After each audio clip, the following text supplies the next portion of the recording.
Assalamualaikum warahmatullahi wabarakatuh. Bismillahirrahmanirrahim.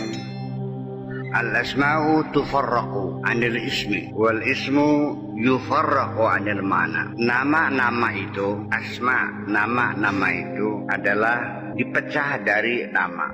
Nama-nama itu pecahan dari nama. Wal ismu yufarraqu 'anil ma'na, dan nama itu sendiri adalah pecahan dari makna. Jadi artinya bahwa antara makna dan nama itu ada kaitan, merupakan satu bagian dari yang lain. Kita kenal nama tapi tidak kenal makna. Ada yang kenal makna tidak kenal nama. Bahkan kadang-kadang kaitan makna dengan makna juga nggak tahu. Jadi pengetahuan kita memang seringkali tidak fokus ya.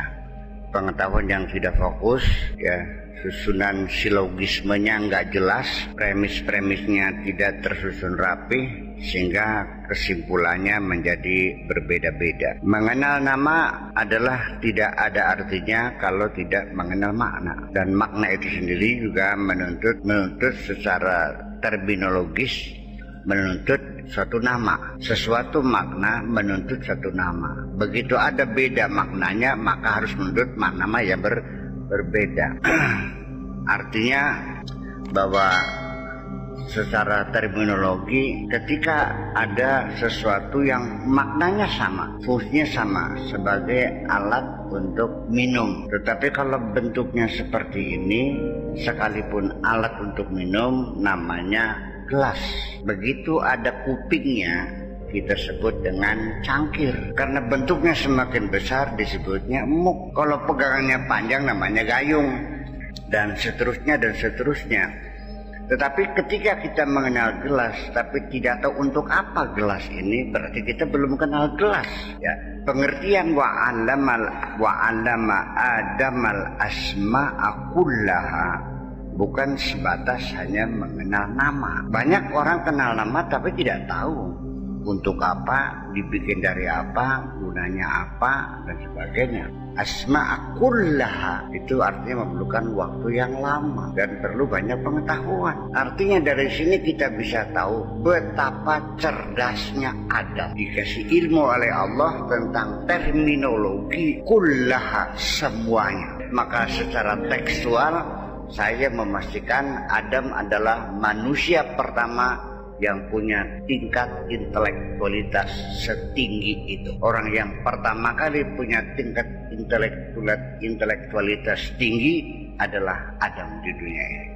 Dari syarat teks itu. Adapun Adam sebagai manusia pertama, tidak ada teksnya dalam Al-Quran. Jangan seperti itu. Alzim husnadhanni tasluk mahijjati. Senantiasalah engkau berpraduga baik kepadaku. Senantiasalah engkau berpraduga baik kepadaku. Tasluk mahijjati. Kalau engkau sudah berpraduga baik kepadaku, maka engkau berada di jalanku. Wa man salaka mahijjati wasala ilayya. Barang siapa yang sudah melangkah berjalan di jalanku, ya akan sampai kepadaku. Kalau salah jalan nggak bakal nyampe. Kalau ke Jakarta, ke barat apa ke timur? Kalau ke timur nyampe nggak? Kalau ke utara, ke selatan? Makanya untuk supaya kita ini sampai kepada Allah, ya kita harus melewati jalan yang resmi. Inilah jalan menuju Allah.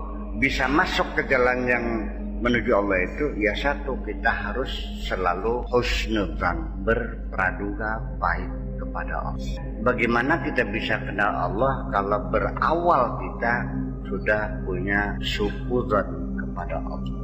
Dan saya tahu persis bahwa hampir kebanyakan orang itu semuanya suudzon kepada Allah. Deleng sawah gapu kape, klenger beli. Dia klenger itu adalah satu indikator yang pasti bahwa dia masih suudzon kepada Allah.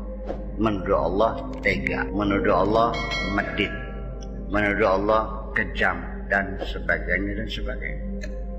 Motor hilang menyesal, nangis manis. Itu sebagai indikator masih punya dugaan buruk kepada Allah Subhanahu wa Ta'ala.